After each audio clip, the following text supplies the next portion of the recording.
Vasco da Gama, hein, Breno? Vamos lá, o Vasco hoje com mais um dia de atividades. Dá pra gente repercutir um pouco a coletiva do Pedrinho, de ontem, o presidente do Vasco Associação. E assim, ele não falou muita coisa, né? E na verdade, ele mais falou que não podia falar sobre certos assuntos, né? E aí o portal GE fez até um levantamento, uma estatística, um scout, em que ele falou 9 vezes que não pode falar sobre algum assunto. E aí eu listei aqui, ó.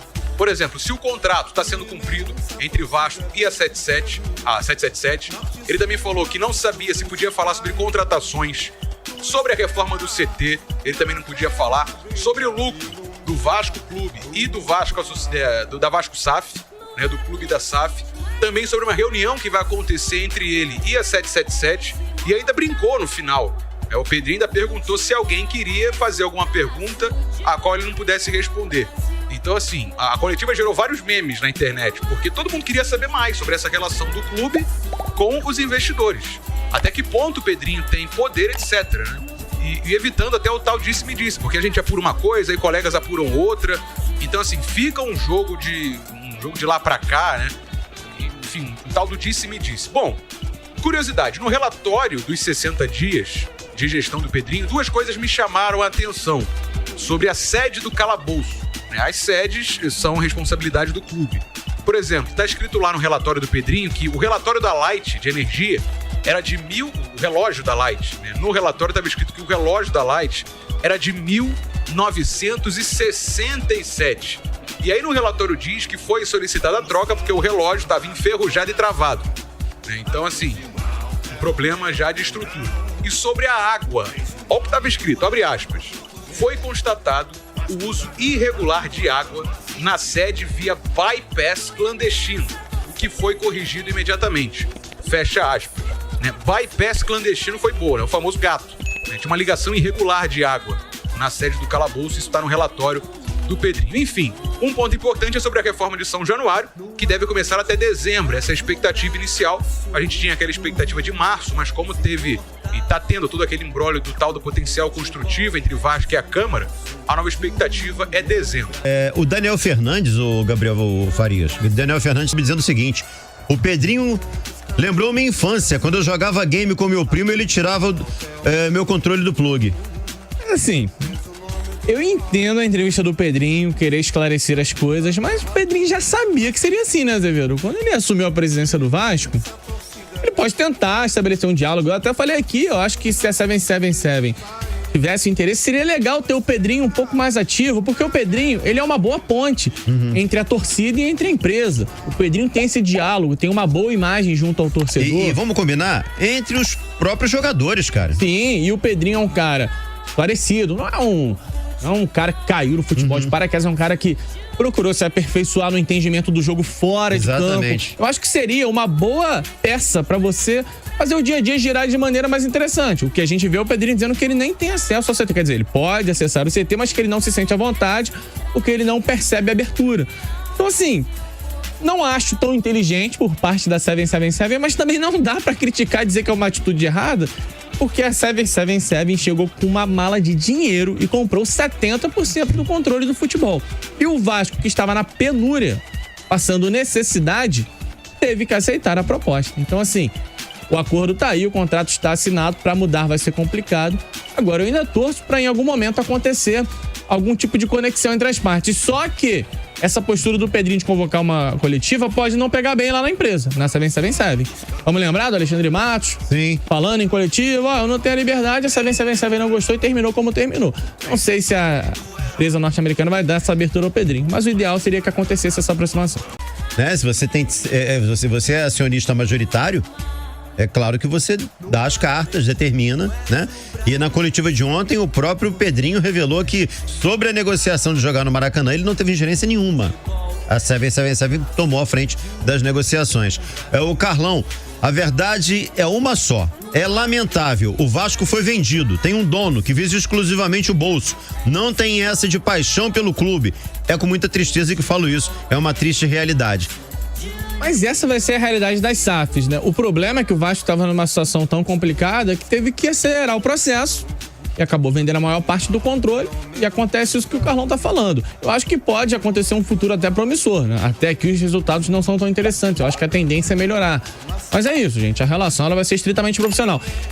É porque sabe o que acontece também, às vezes? Eu acho que o torcedor do Vasco olha pro vizinho, olha pro Botafogo e percebe uma relação muito diferente, né? O John Textor meio que trata o Botafogo ali como filhotinho, né? Trata empresarialmente, claro. É óbvio, tira os jogadores daqui, leva pra Europa, normal, acontece. Mas você percebe uma injeção de dinheiro mais forte também nas contratações. Só que eu acho que o Botafogo foi um caso muito atípico. O Botafogo meio que acertou o tiro numa negociação muito interessante, enquanto que o Vasco foi por um outro caminho. Acontece, paciência, faz parte e tá rolando todo esse ruído. Eu quero imaginar que vai acontecer ainda algum tipo de melhora nessa relação, mas se não acontecer, torcer pra dar muito certo com a 777 controlando dessa forma que até aqui não se mostrou tão acertado. O Gabriel, eu não quero aqui fazer nenhuma projeção catastrófica, não. Mas eu fiquei muito assustado com essa entrevista do Pedrinho ontem, sabe? Porque eu esperava o mínimo de harmonia entre a empresa e o poder do clube, né? E a gente percebe que isso está muito longe de acontecer. É muito distante. A relação, ela inexiste. É isso. Não existe uma relação. Só o que está no contrato. Olha, eu tenho 70, você tem 30, você tem cadeiras no conselho. Mas é aquilo, né, Azevedo? Se você tem 51 e o outro tem 49, o que tem 51 vai dar as cartas, né? Então, assim, não tem muito pra onde correr.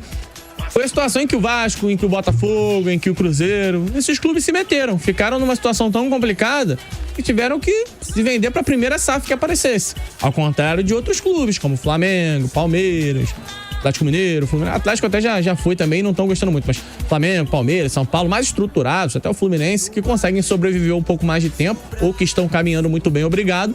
E aí, na hora de negociarem com uma SAF, não vão ter que se render a qualquer tipo de acordo, como fizeram Vasco, Botafogo e Cruzeiro. Cara, eu falo isso assim, não com certeza, mas com tristeza. Mas não é nenhuma certeza, não. É apenas um feeling. O Pedrinho, de fato, foi eleito presidente do Vasco para tratar da sede social, da piscina de São Januário. É isso. Da piscina e do restaurante da sede do Calabouço, ali perto do aeroporto, né? Da sede náutica da Lagoa. Mas o futebol, de fato, eu acho que ele não vai ter penetração nenhuma. Também concordo.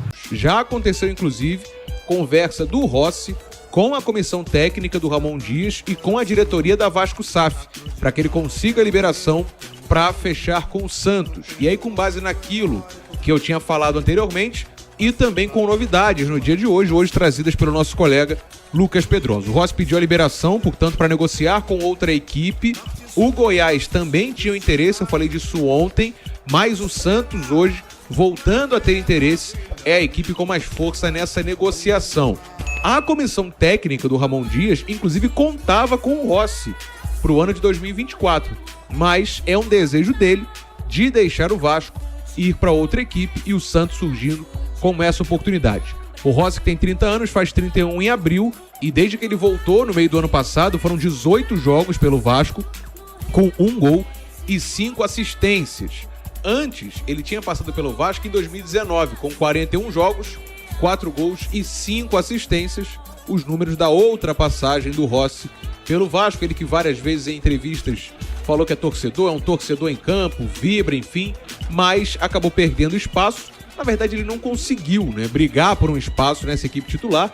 Em algumas vezes, principalmente no ano passado, ele chegou a ser titular, mas teve questão muscular, ele teve lesão, e aí forçou um pouquinho o retorno para brigar pela posição e também teve depois que se afastar de novo. Então isso quebrou muito a sequência do Rossi, um dos fatores, né? Fora que a gente já debateu algumas vezes, ele não rendeu o que se esperava dele e acabou que agora tá de saída. Ainda é jogador do Vasco, mas tem essa possibilidade forte dele sair para o Santos. É equipe provável, o Rossi, portanto, podendo deixar o Vasco nos próximos dias. Meu parceiro Bruno Cantarelli. O Rossi não era o jogador que representava o torcedor? Mas ele talvez não tenha a qualidade necessária nesse momento para suprir as carências do Vasco. Sim. Como jogador de lado de campo, né? Dá pra ser analisado um pouquinho atrás, não? Poderia, né? Mas precisava de um jogador com identificação naquele momento, na reta final do ano passado, para conseguir fazer o Vasco reagir dentro de campo. Foi importante em determinados cenários, por exemplo, naquele jogo contra o Fluminense. Sim. Fez partidas interessantes, era um jogador que vibrava, pode ter também um papel fundamental. Marcelo. Não, nesse jogo contra o Fluminense. Pode ter tido também um papel fundamental no vestiário do Vasco naquela reta final, mas tecnicamente nesse momento não agradou a comissão técnica. E você confia bastante, pelo menos eu confio bastante na avaliação, na análise da comissão técnica do Dom Ramon. Então, se ele acredita que precisa de outro... Ele já deu declarações falando que eles precisam de outros jogadores para o lado do campo. De lado e jogadores de lado de campo e o primeiro volante, né? O Vasco não tem. Então, e se... Tendo o Rossi no elenco, ele afirma isso e agora o Vasco tem essa posição. Acho que foi identificada que uma insuficiência técnica para aquilo que ele acredita como o ideal pro modelo de jogo, pro elenco do Vasco da Gama. Então, obrigado, Rossi, e o Vasco monitora o mercado atrás de outros jogadores. É lógico, com essa situação, depois de tudo que a gente ouviu ontem, né? Do Pedrinho, distanciamento e tudo com a 777.